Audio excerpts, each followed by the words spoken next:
All right, welcome to the Explainer. Today, we're going to tackle a term you see absolutely everywhere these days. It's on every new app, every new feature, but it's also kind of confusing and, honestly, a little intimidating. I'm talking about AI-powered search. So, what does AI-powered search actually mean? I mean, really, it sounds fancy, but it's become this huge catch-all term. And here's the problem. It's hiding a whole bunch of different technologies, each with their own unique risks and rewards. And if we don't get specific about what we're talking about, we just end up talking past each other. You know, this reaction from a real user just hits the nail on the head. They said they were reluctant at first because of that AI-powered label, but then they realized it was just doing better ranking. See? That's the whole issue right there. The AI sticker can be scary. It brings up all these ideas of robots taking over, but when you actually look under the hood, everything can change. What one person thinks is some scary answer-generating machine is, for another, just a smarter way to sort results. Okay, so to cut through all that confusion, here's what we're going to do. We're going to break down AI search into different levels, like climbing a ladder. We'll look at simple AI conveniences, then smarter searching, and then get into the big one, generative AI. We'll also do a quick reality check on what's really under the hood of some tools, and by the end, you'll be able to figure out where your personal red line is with all this stuff. Okay, first up, Level 1, AI conveniences. Let's start on the very first rung of our ladder. This is by far the simplest and least controversial way AI shows up in search. In fact, you've probably already used these features without even thinking twice about it. So what are we talking about here? Well, we're talking about post-retrieval AI features. That's a mouthful, I know. But all it means is optional AI tools that you use after your search is already done. Think about hitting a button to get an AI summary of an article you just found, or maybe a tool that translates a page for you. The key thing here is that the search itself, the list of results you get, is completely unchanged. The AI isn't finding stuff for you, it's just a handy little add-on to help you make sense of it afterwards. So, why would you even object to this? It seems harmless enough, right? And it's a fair question. You might worry, well, what if the AI summary gets it wrong or misinterprets something? And that's a valid point. But here's the thing. Because the AI is only working on a single document that you've already picked, and the original is right there for you to check, the risk is actually pretty low. For most people, this level is no big deal. Yeah, and that's really the bottom line here. In theory, if you don't like these features, you can just ignore them. They're optional. They don't mess with your search results at all. You are still completely in the driver's seat. So if you have any concerns, you can just sidestep them completely. Okay, let's move on up to Level 2, smarter searching. Now this is where things get a lot more interesting. We're climbing up the ladder, and AI is no longer just an optional little button you can press. Now it's getting involved in fundamentally changing how search results are found and ranked in the first place. This is what's called semantic search, and it's a huge leap from what we're used to. Instead of just matching keywords like a simple find and replace, semantic search uses AI to understand the meaning or the concept behind your query. So let's say you search for citation advantage.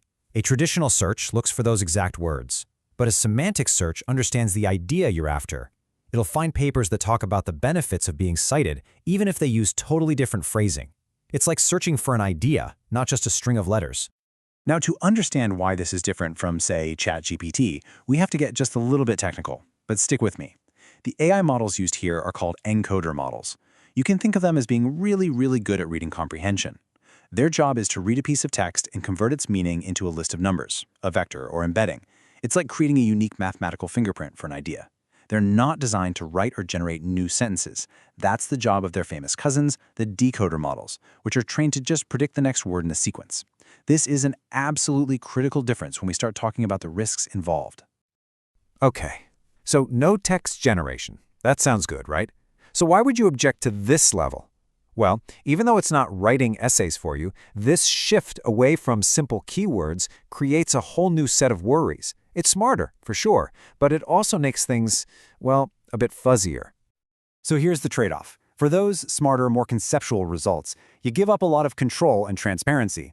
It becomes a lot harder to understand why the engine showed you these specific results. It feels like a black box. You put your query in, and answers come out, but you don't know the logic. For a researcher who needs to be able to reproduce their steps, that's a huge problem. And even though these models don't plagiarize text directly, they're still trained on massive amounts of data, which brings up the exact same thorny questions about using copyrighted material for training. And that brings us to the top of the ladder, levels 3 and 4. generative AI. This is the big one.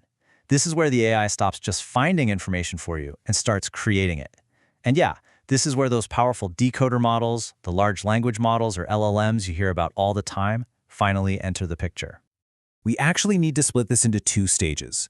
First, you have level 3. Here, a big LLM might just be used to rank the results. It looks at the list and says, okay, this one is the most relevant and here's why. But then you have level 4, and this is the giant leap. At this level, the AI becomes your personal research assistant. It doesn't just rank documents, it reads a bunch of them and then writes a whole new summarized answer for you, complete with citations. So, what are the biggest risks here? I mean, this is where all the headlines come from, right? This is where the most common and, frankly, the most serious objections to AI in search really kick in. The moment the machine starts writing for you, a whole new can of worms opens up. And yeah, these objections are the heavy hitters. You've got the accuracy problem, the famous hallucinations, where the AI literally just makes stuff up, including fake references. Then there's the faithfulness problem. Can it misrepresent or subtly change the findings from the original papers? Absolutely.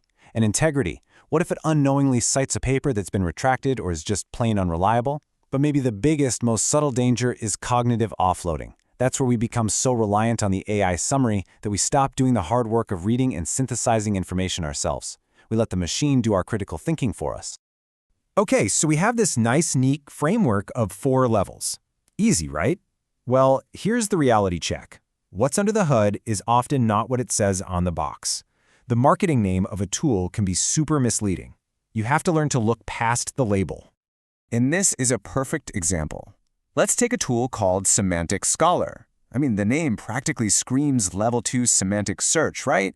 But if you look at how its main search actually works, it starts with a traditional keyword search. Then it uses a machine learning model to re-rank those results. So where are the semantic embeddings? Well, they're used for other stuff, like recommendations on the side, not for the main search you're actually doing. It's a classic case of the name not telling the whole story. And believe me, this isn't just a one-off thing. You see the same kind of confusion with other big tools like OpenAlex or Lens.org. They might get labeled as AI search, but deep down, their core engine is often a good old-fashioned keyword search. It's super common, and it just proves you can't always trust the branding to tell you what's really going on.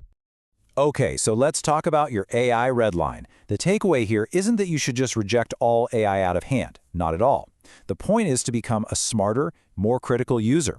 It's about knowing the right questions to ask so you can figure out where you are comfortable and where you draw the line. So here's your practical guide. It's a simple 2-step check you can use for any new AI-powered tool you come across. Step 1. Ask, where exactly is the AI being used in this whole process? Is it helping with my query? Is it finding the results? Is it just ranking them? Or is it summarizing them? And step 2.